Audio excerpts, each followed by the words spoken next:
യോഹന്നാന്റെ സുവിശേഷം 8-ാം അധ്യായം 11-ാമത്തെ വാക്യം. യേശു നിവർന്ന് അവളോട്, സ്ത്രീയെ, അവർ എവിടെ? നിനക്കാരും ശിക്ഷ വിധിച്ചില്ലയോ എന്ന് ചോദിച്ചതിന്, ഇല്ല കർത്താവേ എന്ന് അവൾ പറഞ്ഞു. ഞാനും നിനക്ക് ശിക്ഷ വിധിക്കുന്നില്ല, പോക, ഇനിയും പാപം ചെയ്യരുതേ എന്ന് യേശു പറഞ്ഞു. ഈ വേദഭാഗം നമുക്ക് പലർക്കും സുപരിചിതമാണ്, നമുക്കറിയാവുന്നൊരു ഭാഗമാണ്. ഞാൻ ഒരിക്കലും ഇവിടെ ശുശ്രൂഷിച്ചിട്ടുണ്ട് ഈ അധ്യായവും ഈ ഭാഗവും. പക്ഷെ ഇന്ന് ഞാൻ പറയാൻ വരുന്നത് ഞാൻ ഇതുവരെ ശുശ്രൂഷിച്ചിട്ടില്ലാത്ത, ആ മേഖലയിൽ പറഞ്ഞിട്ടില്ലാത്തൊരു കാര്യമാണ്. ഇതേ ഭാഗം ഞാൻ കഴിഞ്ഞ ദിവസം ചിന്തിക്കുമ്പോൾ, ധ്യാനിക്കുമ്പോൾ കർത്താവ് അതിനകത്തുനിന്ന് സംസാരിച്ച ഒരു ഭാഗം. യേശു കർത്താവിൻ്റെ പരസ്യ ശുശ്രൂഷയിൽ ഒലൂമലയിലുള്ള ഒരു ദൈവാലയത്തിനകത്ത് ജനം കർത്താവുമായി സംഭാഷണത്തിൽ ഏർപ്പെട്ടിരിക്കുമ്പോൾ, ജനം കർത്താവുമായി ഇടപെട്ടുകൊണ്ടിരിക്കുമ്പോൾ, കർത്താവ് ജനത്തോട് സംസാരിക്കുമ്പോൾ, വ്യഭിചാരക്കുറ്റത്തിൽ പിടിക്കപ്പെട്ട ഒരു സ്ത്രീ, പരീശന്മാരും ന്യായശാസ്ത്രിമാരും കയ്യിൽ കുറെ കല്ലുമെടുത്ത് പിടിച്ച് അവളെ കൊണ്ടുവന്ന് നടുവിൽ നിർത്തി. എന്നിട്ട് കർത്താവിനോട് ചോദിച്ചു, ഗുരു, മോശയും ന്യായപ്രമാണവും പറയുന്നത് ഇങ്ങനെയുള്ളവരെ കല്ലെറിഞ്ഞു കൊല്ലണമെന്ന്, നിനക്കെന്താ ഇതിനകത്ത് പറയാനുള്ള അഭിപ്രായം? അടുത്ത വാക്യത്തിൽ നമുക്ക് കാണാൻ കഴിയുന്നുണ്ട്, ഇത് കർത്താവിനെ കുടുക്കുവാൻ സംഗതി കിട്ടേണ്ടതിന് അവർ കൂടി ആലോചിച്ചു വന്നതായിരുന്നു. ആ സമയത്ത് കർത്താവ് ആ എറിയാൻ കല്ലുമായി വന്ന കൂട്ടത്തോട്, ന്യായശാസ്ത്രിമാരോട്, പരീശന്മാരോട് പറഞ്ഞു, നിങ്ങളിൽ പാപം ഇല്ലാത്തവൻ ആദ്യം ഇവളെ കല്ലെറിയട്ടെ. നമുക്ക് നന്നായിട്ടറിയാം, ആ വാക്കിന്റെ മുമ്പിൽ ചെറിയവരും വലിയവരും മൂത്തവരും ഓരോരുത്തരായി അവർ കല്ലുകൾ താഴ്ത്തിയിട്ട് കളഞ്ഞ് അവിടെ വിട്ടുപോയി. യേശുവും ആ സ്ത്രീയും മാത്രം അവിടെ ശേഷിച്ചു. എന്നിട്ട് കർത്താവ് അവളോട് ചോദിക്കുന്നു, സ്ത്രീയെ, ആരും നിനക്ക് ശിക്ഷ വിധിച്ചില്ലയോ? ആരും നിന്നെ എറിഞ്ഞില്ലയോ? ആരും നിന്നെ അറ്റാക്ക് ചെയ്തില്ലയോ? ആരും നിന്നെ വിധിച്ചില്ലയോ? നിന്നെ എറിയാൻ വന്നവർ, നിന്നെ വിധിക്കാൻ വന്നവർ എവിടെ? അവർ എവിടെ എന്നൊരു ചോദ്യം കർത്താവ് അവളോട് ചോദിക്കുന്നു. ആ ചോദ്യത്തിന്റെ മറുപടിയാണ് 11-ാമത്തെ വാക്യം. ഇല്ല കർത്താവേ എന്ന് അവൾ പറഞ്ഞു. ഞാനും നിനക്ക് ശിക്ഷ വിധിക്കുന്നില്ല, പോക, ഇനി പാപം ചെയ്യരുത് എന്ന് പറഞ്ഞു. ഈ സഹോദരി യേശു കർത്താവിന്റെ അടുക്കൽ പ്ലാൻ ചെയ്തു വന്ന വ്യക്തിയല്ല. ഈ സഹോദരിയുടെ ഡയറി കുറിപ്പുകളിൽ ഇത്രാം തീയതി ഇത്ര മണിക്ക് എനിക്ക് യേശുവിനെ കാണണമെന്ന് എഴുതി വെച്ച് ടാക്സിയൊക്കെ അറേഞ്ച് ചെയ്തു വന്ന ആളല്ല. ഒരു പ്രതീക്ഷയും ഇല്ലാത്ത സമയത്ത്, അപ്രതീക്ഷിതമായ ഒരു നേരത്ത് പരീശന്മാരും ന്യായശാസ്ത്രിമാരും കർത്താവിനെ കുടുക്കാൻ വേണ്ടി ഇവളെ എവിടുന്നോ തിരഞ്ഞു പിടിച്ച് കൊണ്ടുവന്ന് കർത്താവിന്റെ മുമ്പിൽ നിർത്തിയതാണ്. ഒരു പ്ലാനിങ്ങും ഇല്ലാതെയാണ് കർത്താവിന്റെ അടുക്കൽ അവൾ വന്നതെങ്കിലും എറിയാൻ വന്നവർക്കൊരു പ്ലാൻ ഉണ്ടായിരുന്നു. പക്ഷേ നടുവിൽ നിൽക്കുന്ന സ്ത്രീക്ക് പ്രത്യേകിച്ച് യാതൊരു പ്രീ പ്ലാനിങ് ഇല്ലായിരുന്നു. ഇന്ന് പകൽ ഇവിടെ നിങ്ങൾ അറിയേണ്ട ഒരു സത്യം, മനുഷ്യൻ പ്ലാൻ ചെയ്ത് കാലേക്കുട്ടി ഒരു കാര്യം യഹൂദന്മാർ ചിന്തിച്ച് തീരുമാനിച്ച് അവിടെ വന്നത്, എൻ്റെ ഭാഷയിൽ പറഞ്ഞാൽ പൊളിഞ്ഞുപോയി. അവരുടെ പദ്ധതി നടന്നില്ല. എന്നാൽ ഒരു പ്ലാനിങ്ങും ഇല്ലാതെ ഒരു സ്ത്രീ അവിടെ വന്നു, അവളുടെ ലൈഫിന് ബ്രേക്ക് ത്രൂ ആയി.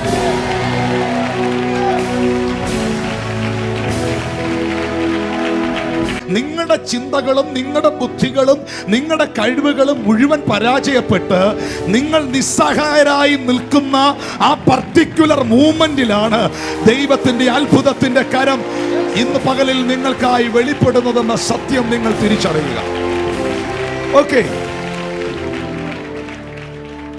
പാപിനിയായ സ്ത്രീ, കുഴപ്പക്കാരിയായ സ്ത്രീ, കുറവുള്ളവളായ സ്ത്രീ യേശുവിന്റെ അടുക്കൽ വന്നതിന്റെ കാരണം അവളെ എറിയാൻ കല്ലും എടുത്ത് പിടിച്ച് അവളെ ഓടിച്ചവരാണ്. അവൾ ഒരിക്കലും ആവശ്യപ്പെട്ടതല്ല എനിക്ക് യേശുവിന്റെ അടുക്ക പോകണമെന്ന്. നമുക്ക് മനസ്സിലാകുന്ന ഭാഷയിൽ പറഞ്ഞാൽ അവളുടെ ശത്രു, അവളുടെ പ്രതികൂലം, അവളെ തകർക്കാൻ കയ്യിൽ കല്ലെടുത്തവർ അവളെ ഓടിച്ച് യേശുവിന്റെ അടുക്കൽ കൊണ്ടുവന്നതാണ്. ലിസൺ ലിസൺ, നിങ്ങളുടെ പ്രശ്നങ്ങൾ, നിങ്ങളുടെ പ്രതികൂലങ്ങൾ, നിങ്ങൾ അനുഭവിച്ച പ്രതിസന്ധികൾ, നിങ്ങൾ അനുഭവിച്ച നിന്ദകൾ, നിങ്ങൾ അനുഭവിച്ച കഷ്ടപ്പാടുകൾ, നിങ്ങൾ അനുഭവിച്ച വേദനകൾ നിങ്ങളെ യേശുവിന്റെ അടുക്കൽ എത്തിച്ചെങ്കിൽ നിങ്ങൾ ഭാഗ്യമുള്ളവരാണ്.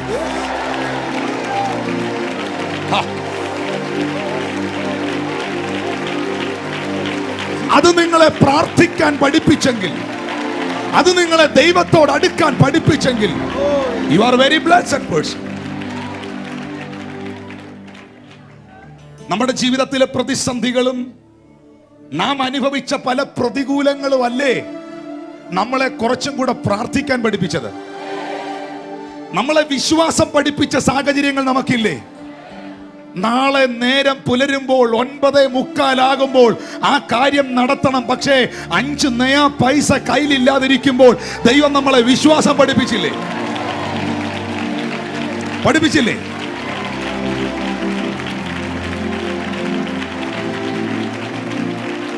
ആശുപത്രിയിൽ ചെന്ന് ഡോക്ടറെ കണ്ട് സ്കാനിങ് എല്ലാം കഴിഞ്ഞ് റിപ്പോർട്ട് എടുത്ത് കയ്യിൽ തന്ന് ഇത് വളരെ ബുദ്ധിമുട്ടുള്ള കോംപ്ലിക്കേറ്റ് ആയ കേസാന്ന് ഡോക്ടർമാർ പറഞ്ഞപ്പോൾ സൗഖ്യമാക്കുന്ന ഒരു ദൈവം ഉണ്ടെന്ന് അവിടെ വെളിപ്പെടുത്തിയില്ലേ?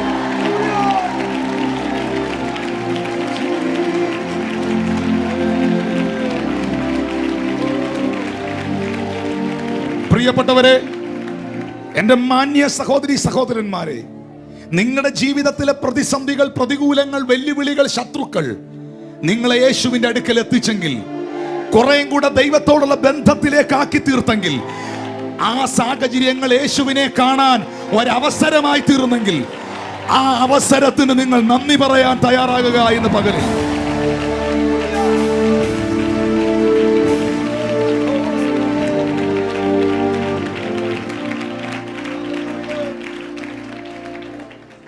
ഡോക്ടർ ബ്ലസൻ മേമന എഴുതിയ ഒരു പാട്ടിന്റെ വരികളിൽ ഇങ്ങനെയാണ് അദ്ദേഹം എഴുതിയത്: എന്നെ നിത്യതയോടടുപ്പിക്കുന്ന എല്ലാ അനുഭവങ്ങൾക്കും നാഥ നന്ദി, എല്ലാ തോൽവികൾക്കും നന്ദി. ആ തോൽവികൾ നിന്റെ മുഖം കാണുവാൻ ഇടയായി. ഓ ഹല്ലേലൂയ! ആ തോൽവികൾ നിന്റെ മുഖം കാണുവാൻ ഇടയായി. ഇന്ന് പകൽ ആ അനുഭവം ഉള്ളവർ ഇവിടെ ഉണ്ടെങ്കിൽ കരങ്ങളെ ഉയർത്തി ദൈവത്തിന് സ്തോത്രം ചെയ്തേ.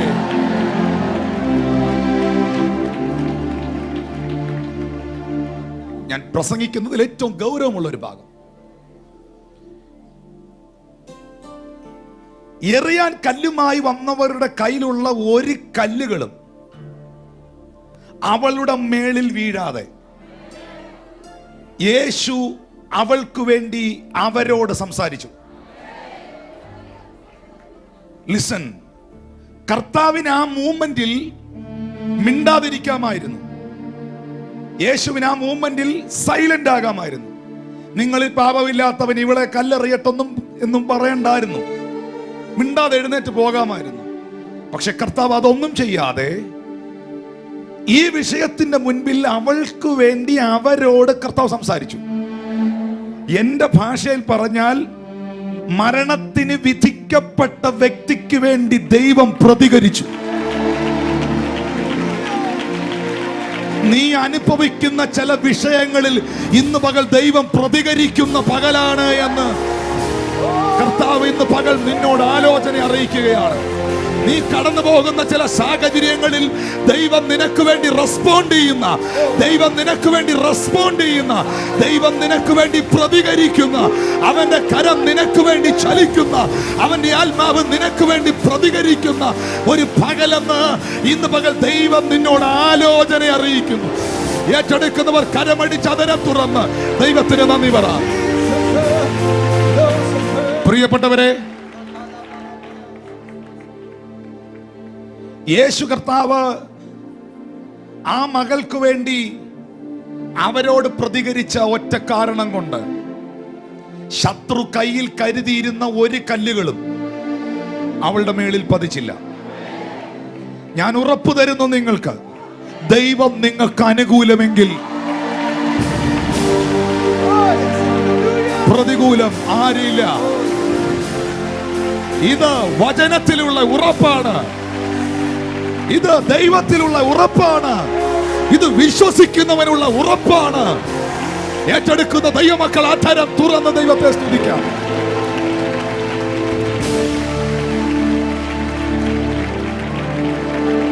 Okay, I'm coming on the center point of this message.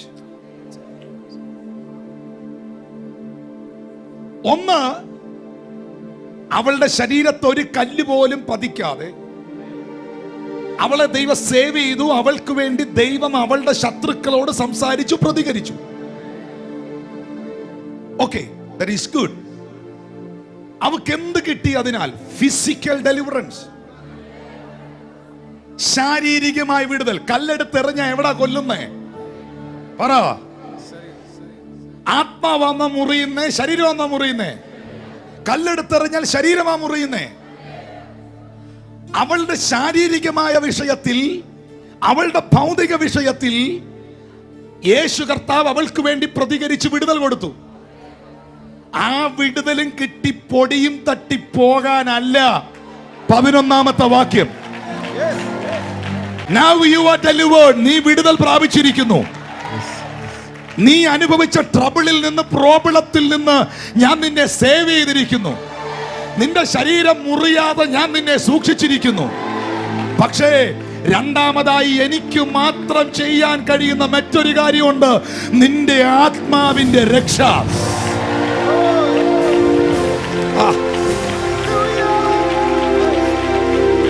നിന്റെ ആത്മാവിന്റെ രക്ഷ.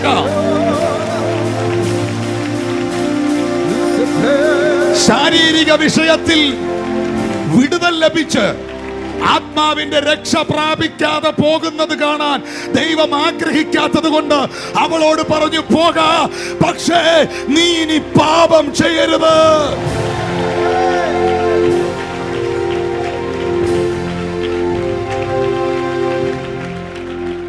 ഇവിടെ നിങ്ങൾ ഇന്ന് പകലിൽ വന്നത് നിങ്ങളുടെ ഒരു ശാരീരിക സൗഖ്യത്തിനായിരിക്കാം.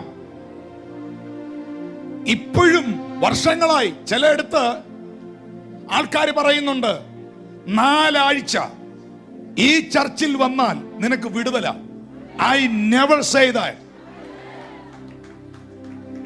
നിന്റെ പാപം വിമോചിക്കപ്പെട്ടില്ലെങ്കിൽ നീ 4 ആഴ്ചയല്ല 40 കൊല്ലം വന്നാലും നിന്റെ വിഷയത്തിൽ വിടുതലാകില്ല.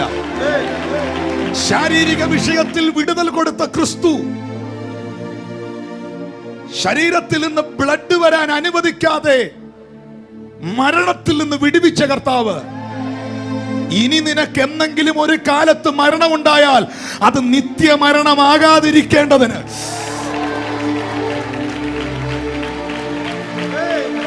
ഇന്ന് നീ മനുഷ്യന്റെ എറി കൊണ്ട് ചത്തില്ല. അതിൽ നിന്ന് ഞാൻ നിന്നെ രക്ഷിച്ചത് എന്നെങ്കിലും ഒരു കാലത്ത് ഒരു നോർമൽ ഡെത്ത് ഉണ്ടാകുമ്പോൾ നീ നിത്യതയിൽ എത്താൻ.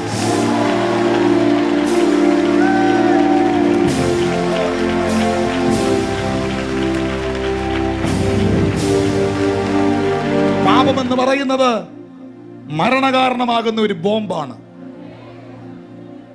ആ ബോംബ് 2 മരണങ്ങളാണ് വിതയ്ക്കുന്നത്. ഒന്ന് ആത്മീക മരണം, 2 ശാരീരിക മരണം. ഒന്നും കൂടെ ആഴമായി പറഞ്ഞാൽ 3ാമതൊരു മരണവും കൂടെ ആ ബോംബിന് ചെയ്യാൻ കഴിയും. അത് നിത്യമരണം അഥവാ തീപ്പൊയ്ക, നിത്യനരകം. കേൾക്കാനില്ലല്ലേ ഇതൊന്നും? ഇന്ന് വെയ് രാജാ വെയ്, 1 വെച്ചാൽ 2 കിട്ടും. അതല്ലേ? അതല്ലിത്.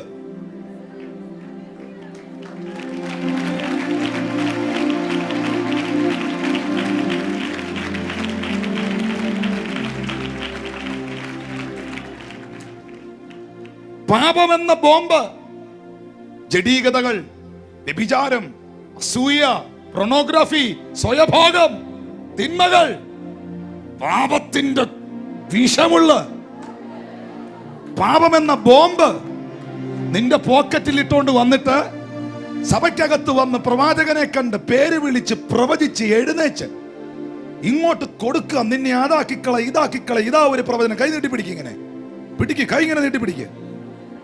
ഇതൊരു ഐസ്ക്രീമാ. കൊടുത്തു ഒരു ഐസ്ക്രീം. അടുത്ത ഐസ്ക്രീം, നിന്റെ ശരീരത്തിൽ ഇന്ന ഇന്ന രോഗങ്ങളുണ്ട്, ഇതാ ഞാൻ സൗഖ്യമാക്കുന്നു, ഇനി നീ ഹോസ്പിറ്റലിൽ പോകേണ്ട കാര്യമില്ല, നീ ഹീലായി കഴിഞ്ഞിരിക്കുന്നു. കൊടുത്തു രണ്ടാമത്തെ ഐസ്ക്രീം. നീട്ടിപ്പിടി രണ്ട് കൈയും. ഒരു കൈയിൽ പ്രവചനം എന്ന ഐസ്ക്രീം, മറുകൈയിൽ രോഗശാന്തി എന്ന ഐസ്ക്രീം. പക്ഷെ പോക്കറ്റിൽ എന്നാ കിടപ്പുണ്ട്? പാപം എന്ന ബോംബ്. ഇത് നുണഞ്ഞോണ്ട് പോകുമ്പോ അങ്ങ് എത്തുകയല്ല, എവിടെയെങ്കിലും പൊട്ടിച്ചാവും.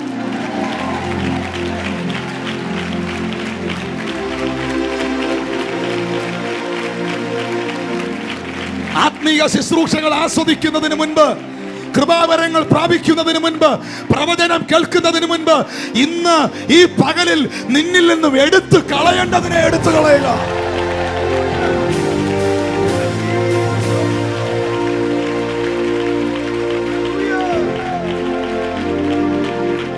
I am sending you. Go forward. പോക. പക്ഷേ one condition. Now you are delivered. Now you are saved. Now you are healed. നീ സൗഖ്യമായിരിക്കുകയാണ്, നീ വിടുവിക്കപ്പെട്ടിരിക്കുകയാണ്, നീ എന്നെ കണ്ടിരിക്കുകയാണ്, നീ എന്നെ അറിഞ്ഞിരിക്കുകയാണ്. ഉലകം തരാത്ത നിത്യരക്ഷ ഞാൻ നിനക്ക് തന്നിരിക്കുകയാണ്. ഇനി പാപത്തിന് നിന്നിൽ ഇടമുണ്ടാകരുത്, നീ പാപം ചെയ്യരുത്. കേവലം രോഗശാന്തിയിലും പ്രവചനത്തിലും ഈ ലോകത്തിലെ ഏതെങ്കിലും ഭൗതിക കാര്യത്തിലും ഒതുങ്ങിപ്പോകാനുള്ളതല്ല നിന്റെ ആത്മീക ജീവിതമെന്ന് തിരിച്ചറിയുന്നവർക്കായി ദൈവത്തെ സ്തുതിക്കുന്നു.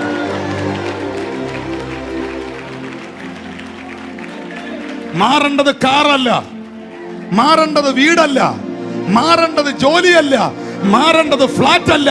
മാറ്റം വരേണ്ടത് എന്നിലാണ് എന്ന സത്യം ഇന്ന് പകൽ തിരിച്ചറിയണം.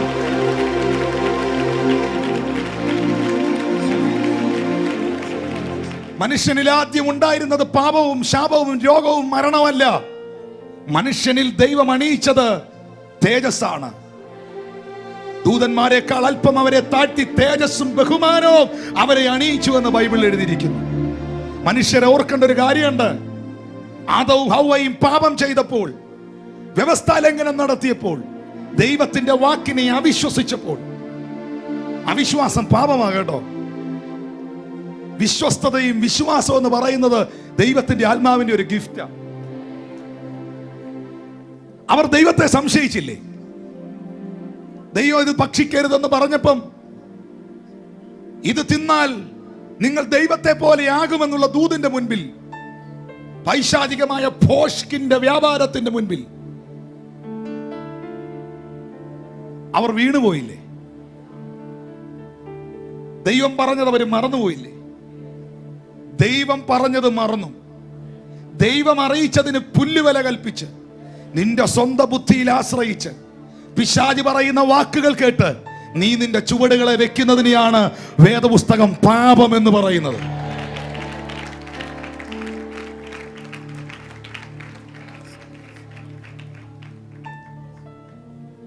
എന്താണ് മനുഷ്യൻ പാപം ചെയ്തപ്പോൾ അവന് നഷ്ടമായത്? മനുഷ്യൻ പാപം ചെയ്തപ്പോൾ അവന് നഷ്ടമായത് ദൈവിക തേജസ്സാണ്. ആ തേജസ് നഷ്ടപ്പെട്ട മനുഷ്യനിലേക്ക് എന്തൊക്കെ കേറി വന്നു? ശാപം, രോഗം, മരണം. പുസ്തകത്തിനകത്ത് പൗലോസ് വ്യക്തമായി എഴുതി, പാപത്തിന്റെ ശമ്പളം മരണം. 38 വർഷം ബെഥേസ്ദ കുളക്കരയിൽ കിടന്ന രോഗിയെ യേശു സൗഖ്യമാക്കി. മനസ്സിലൊന്ന് കാണൂ ആ ചിത്രം. എഴുന്നേറ്റ് നടക്കാൻ വയ്യാതെ 38 കൊല്ലം യൂറിൻ ബാഗ് ഇട്ട് കിടക്കുന്ന ഒരുത്തനെ ഇവിടെ കൊണ്ടുവന്ന് കിടത്തി. നാട്ടുകാരും വീട്ടുകാരും എന്ന് പറഞ്ഞ് 38 കൊല്ലമായി ഇവന്റെ ശരീരം ചലിച്ചിട്ടില്ല. അവനെ നിങ്ങളുടെ കൺമുൻപിൽ പ്രാർത്ഥിച്ച് എഴുന്നേൽപ്പിച്ചു നടത്തി. നിങ്ങളെല്ലാരും കൈകൊട്ടി എഴുന്നേറ്റ് ഭയങ്കര ആഘോഷമാക്കി. പക്ഷെ കർത്താവ് അത് വലിയ ആഘോഷമാക്കിയില്ല. അവനെ സൗഖ്യമാക്കി കർത്താവ് വിട്ടു. പക്ഷെ സന്തോഷകരമായ ഒരു ദൂത് അതിനകത്തുണ്ട്. യോഹന്നാൻ 5 താഴോട്ട് വായിക്കുമ്പം അവിടെ എഴുതിയിട്ടുണ്ട്, യേശു പിന്നീട് അവനെ ദേവാലയത്തിൽ വെച്ച് കണ്ടു. യേശു സൗഖ്യമാക്കിയവനെ യേശു പിന്നീട് കണ്ടത് ബാറിൽ വെച്ചല്ല, ഷാപ്പി വെച്ചല്ല, വ്യഭിചാരശാലയുടെ മുൻപിലല്ല, അടിപിടി കൂടുന്നവരുടെ ഇടയിലല്ല. യേശു എവിടാ വരുന്നേ? അവൻ ആലയത്തിലാ വരുന്നേ. അവിടെ കണ്ടു അവനെ. എന്നിട്ട് അവന് മാത്രം ഒരു ടിപ്പ് കർത്താവ് കൊടുത്തു, ഒരു മെസ്സേജ്, ഒരു ഷോർട്ട് മെസ്സേജ് അവന് കൈമാറി. അവനോട് കർത്താവ് പറഞ്ഞു, നോക്കൂ, first one, look your self. നീ നിന്നെ ഒന്ന് നോക്കൂ. അവൻ നോക്കി. നീ ഇങ്ങനെയുള്ളവനായിരുന്നോ? അല്ല. നിനക്ക് സൗഖ്യമായല്ലോ. Yes, I am healed. ഇനി നീ മേലിൽ പാപം ചെയ്യരുത്. നിന്റെ സൗഖ്യം നിലനിൽക്കാൻ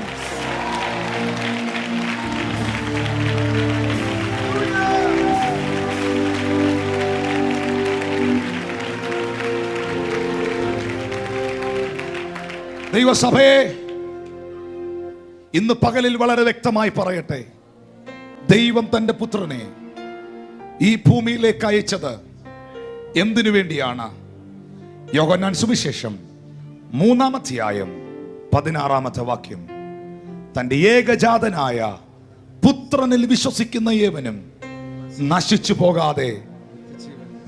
പോകാതെ നിത്യജീവൻ പ്രാപിക്കേണ്ടതിന് അവനെ നൽകുവാൻ തക്കവണ്ണം ലോകത്തെ സ്നേഹിച്ചു. നശിച്ചു പോകാതെ, ഈ നശിച്ചു പോകുന്ന തലമുറയിൽ നശിച്ചു പോകാതിരിക്കാൻ കേവലം എന്തെങ്കിലും കാര്യങ്ങളുടെ പിന്നാലെ ഓടിയത് കൊണ്ട് ഒരിക്കലും സാധ്യമല്ല. തന്റെ ഏകജാതനായ പുത്രനിൽ വിശ്വസിക്കുന്ന ഏവനും. What is the solution for each and every problems in this world? ഉലകത്തിലെ മുഴുവൻ പ്രശ്നങ്ങൾക്കും, ഇന്ന് ലോകത്തിൽ അനുഭവിക്കുന്ന മുഴുവൻ പ്രതിസന്ധികൾക്കും, രാഷ്ട്രീയ സാംസ്കാരിക മേഖലകളിലുള്ള പ്രശ്നങ്ങൾക്കും, ഉലകം അനുഭവിക്കുന്ന ഫൈനാൻഷ്യൽ ക്രൈസിസിനും, ഉലകം അനുഭവിക്കുന്ന സകല പ്രശ്നങ്ങൾക്കും എന്താണ് പരിഹാരം? ആരാണ് പരിഹാരം? ഉലകത്തിൽ ഈ ചോദ്യമുണ്ടെങ്കിൽ കേൾക്കാൻ താല്പര്യമുള്ളവരോട് പറയാം, പല പരിഹാരകരില്ല, ഒരു പരിഹാരകനേ ഉള്ളൂ. അത് ഞാൻ പ്രസംഗിക്കുന്ന യേശുവാണ്. ഒരു പരിഹാരകനേ ഉള്ളൂ, അത് യേശു ക്രിസ്തുവാണ്.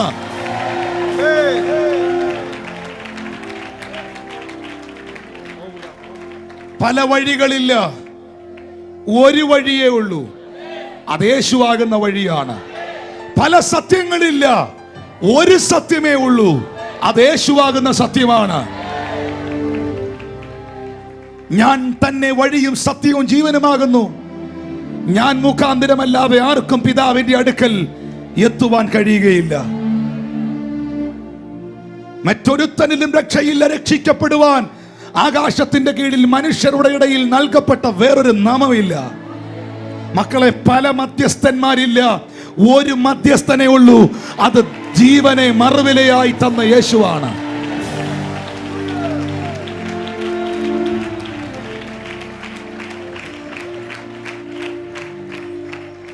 അതുകൊണ്ടാണ് വെളിപ്പാട് 3:7 എഴുതിയിരിക്കുന്നത്, വിശുദ്ധനും സത്യവാനും ദാവീദിന്റെ താക്കോലുള്ളവനും ആരും അടയ്ക്കാതെ വണ്ണം തുറക്കുകയും ആരും തുറക്കാതെ വണ്ണം അടയ്ക്കുകയും ചെയ്യുന്നവൻ അരുളി ചെയ്യുന്നത്. ആരാണ് വിശുദ്ധൻ? ഉറക്കെ പറ. നിങ്ങൾക്ക് ഉറപ്പുണ്ടോ നിങ്ങൾ സേവിക്കുന്ന, നിങ്ങളുടെ പാസ്റ്റർ പ്രസംഗിക്കുന്ന, നിങ്ങൾ വിശ്വസിച്ച യേശു വിശുദ്ധനാണെന്ന്? ഈ ഒരു വെളിപ്പാട്, ഈ ഒരു ചിന്ത നിങ്ങളുടെ അകത്തുണ്ടാകണം. സാറാപ്പുകൾ 2 കൊണ്ട് മുഖം മൂടി, 2 കൊണ്ട് പാദം മൂടി, 2 കൊണ്ട് ചിറകടിച്ച് ദൈവത്തിന്റെ മുഖത്തേക്ക് നോക്കി, രോഗശാന്തിക്കാരാ രോഗശാന്തിക്കാരാ നല്ല വിളിക്കുന്നേ, പ്രവാചക പ്രവാചക നല്ല വിളിക്കുന്നേ. ദൈവമേ നീ പരിശുദ്ധൻ, ദൈവമേ നീ പരിശുദ്ധൻ, സൈന്യങ്ങളുടെ ദൈവമായ യഹോവ പരിശുദ്ധൻ. നിന്നെ നശിപ്പിക്കുന്ന മാരക വിഷമാണ് പാപം. എത്ര സഭകളിൽ നീ ചാടി പോയാലും, ഏതെല്ലാം പ്രവാചകന്മാർ അടുക്കൽ ചെന്ന് നിന്റെ തല നീ വെച്ചു കൊടുത്താലും, ഏതെല്ലാം ഉപദേശിമാരെ കണ്ടാലും, ഏതെല്ലാം ക്രൂസൈഡിൽ പോയി നിന്നാലും, നിന്നെ നശിപ്പിക്കുന്ന പാപത്തെ ഇന്ന് പകൽ നീ വലിച്ചെറിയുക.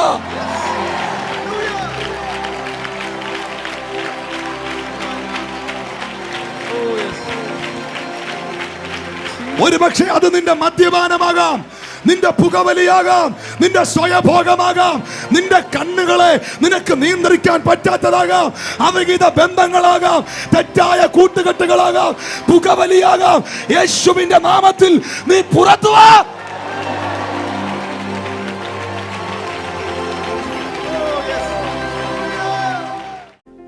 നശിച്ചു പോകാതിരിക്കണോ? നിത്യജീവൻ പ്രാപിക്കണം. നിത്യജീവൻ പ്രാപിക്കണോ? പുത്രനായ യേശുവിൽ നീ പൂർണ്ണമായി വിശ്വസിക്കണം. മറുഭാഗം, പുത്രനായ യേശുവിൽ നീ വിശ്വസിക്കുന്നോ? നീ നശിച്ചു പോകാൻ ദൈവം അനുവദിക്കുകയില്ല. ഇന്ന് മതത്തിനും മതസംഹിതകൾക്കും വ്യക്തികൾക്കും തരുവാൻ കഴിയാത്ത നിത്യരക്ഷ യേശുവിന് നിങ്ങൾക്ക് തരാൻ കഴിയും. നിങ്ങളുടെ പാപങ്ങൾ നിങ്ങൾ പുറത്തു വരണം. 1 യോഹന്നാൻ 1:7 അവന്റെ പുത്രനായ യേശുവിന്റെ രക്തം നിന്റെ സകല പാപവും പോക്കി നിന്നെ വിശുദ്ധീകരിക്കുന്നു. മോനെ, ഇന്നത്തെ കാലഘട്ടത്തിൽ എല്ലാം വിലയ്ക്ക് മേടിക്കാൻ കിട്ടും. പണ്ട് കിട്ടാത്ത സാധനം ഇപ്പൊ കിട്ടും. എന്നൊക്കെ കിട്ടും? ഹാർട്ട് കിട്ടും, ലിവർ കിട്ടും, കിഡ്നി കിട്ടും. ഒരു 50 കൊല്ലം മുമ്പ് ഹാർട്ട് കിട്ടുമായിരുന്നോ മേടിക്കാൻ? ഇന്ന് ഹാർട്ട് കിട്ടും, ലിവർ കിട്ടും, കിഡ്നി കിട്ടും. ഏത് അവയവമാ മാറ്റിവെക്കണ്ടേ? തലവരെ മാറ്റിവെക്കാം. പക്ഷേ ഇവിടുത്തെ ഒരു വൈദ്യശാസ്ത്രത്തിനും ഓപ്പറേഷൻ ചെയ്ത് എടുത്തു കളയാൻ കഴിയാത്ത, കൊണ്ടുവന്ന് ഫിറ്റ് ചെയ്യാൻ പറ്റാത്ത ഒന്നുണ്ട്. നിന്റെ ജന്മ കർമ്മ പാപങ്ങൾ. നിന്റെ പാപത്തെ വിമോചിപ്പിക്കാൻ ഒരുവന് മാത്രമേ കഴിയത്തുള്ളൂ. അത് യേശു ക്രിസ്തുവാണ്. യേശു പറഞ്ഞു, നിങ്ങൾ ലോകത്തിന്റെ വെളിച്ചമാകുന്നു, നിങ്ങൾ ലോകത്തിന്റെ ഉപ്പാകുന്നു. വെളിച്ചം പറയും കീഴിലല്ല, അത് തണ്ടിന്മേൽ അത്ര ഇരിക്കേണ്ടത്. ഇന്ന് പകലിൽ സഭയോട് മുഴുവൻ കർത്താവ് പറയുന്നു, നിങ്ങളുടെ ദേശത്തിൽ, നിങ്ങളുടെ സഭയിൽ, നിങ്ങളുടെ പട്ടണത്തിൽ നിങ്ങൾ പ്രകാശിക്കാൻ പോകുകയാണ്. കരങ്ങളടിച്ച് കർത്താവിനെ സ്തുതിച്ച് നിങ്ങൾ പ്രകാശിക്കാൻ പോകുകയാണ്. നിങ്ങൾ പ്രകാശിക്കാൻ പോവുകയാണ്. കാരണം നിങ്ങളുടെ പ്രകാശം നിങ്ങളുടെ അകത്ത് വന്ന ക്രിസ്തുവാണ്. നിങ്ങളുടെ പ്രകാശം നിങ്ങളുടെ അകത്ത് വന്ന യേശുവാണ്. കരങ്ങൾ അടിച്ച് കർത്താവിന് നന്ദി പറയാം.